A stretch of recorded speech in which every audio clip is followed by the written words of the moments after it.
Well, and the small crab got into the fish basket. Franz said with a victorious air. Yes, and now we only have to think whom we crammed it to.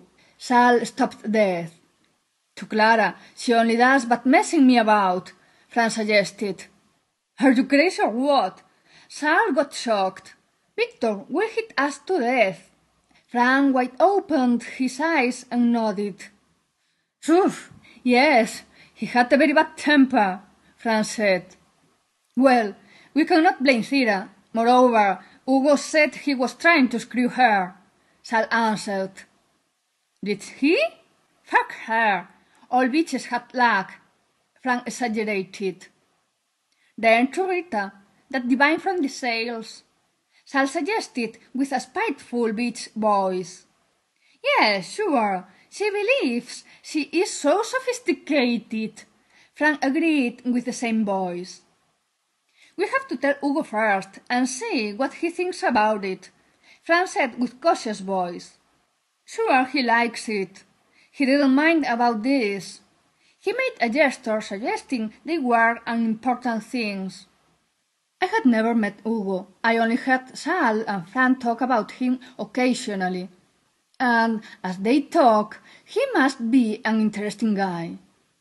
I didn't mind at all. He was that kind of person that in my mind took the risk of looking like the government.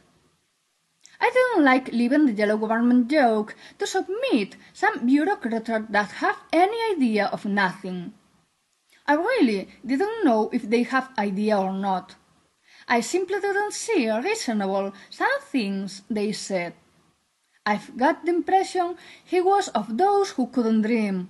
People who couldn't dream didn't understand the exhaustion it supposed, or the concentration we need, or nothing. And? Sal asked. And? The pitiful widower had infected you the asking or what? Frank answered.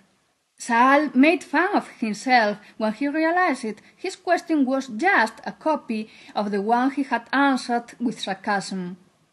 It's that, what is going to happen to her? Sal asked. Who knows, Sal? That's not our business already, Frank answered. If this works, it's because everyone makes their job and don't poke their noses into others' business. Well, that don't poke their noses into others, it's what you say because there are too many well-ups here. Okay, you're right, but what are you thinking about this now? Since when we question these things? Frank asked affectedly. It's that this is a very serious thing, Frank. Rita is one of us. She's a bore, yes, but one of us, Sal answered. Let's see. We make our job. Hugo told us to think in someone, and we did it. It's he who had to give the explanations. He is supposed to know everything about this, Frank said adamantly. Perhaps we had to think it twice. Ursula makes me lose my temper, Sal suggested. I say no. We said Rita, and Rita must be, Frank sentenced. He got up and went to talk to Hugo. He didn't question their choice. He didn't care who it was. He had made a fabric that not even an industrious spider could repeat, and he hadn't time to trivialities. The organization should cover that field. He made the plan. He and only he. Afterwards, she showed it to the rest to get their approval. He got it. They weren't used to argue.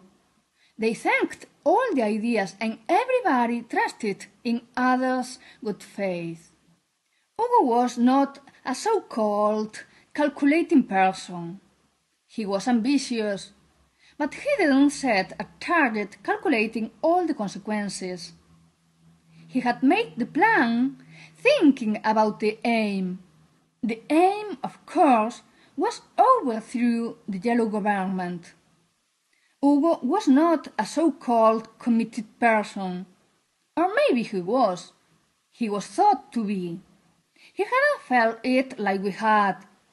Either I didn't know if all the people in the organization had felt it like us. But I suspected they hadn't.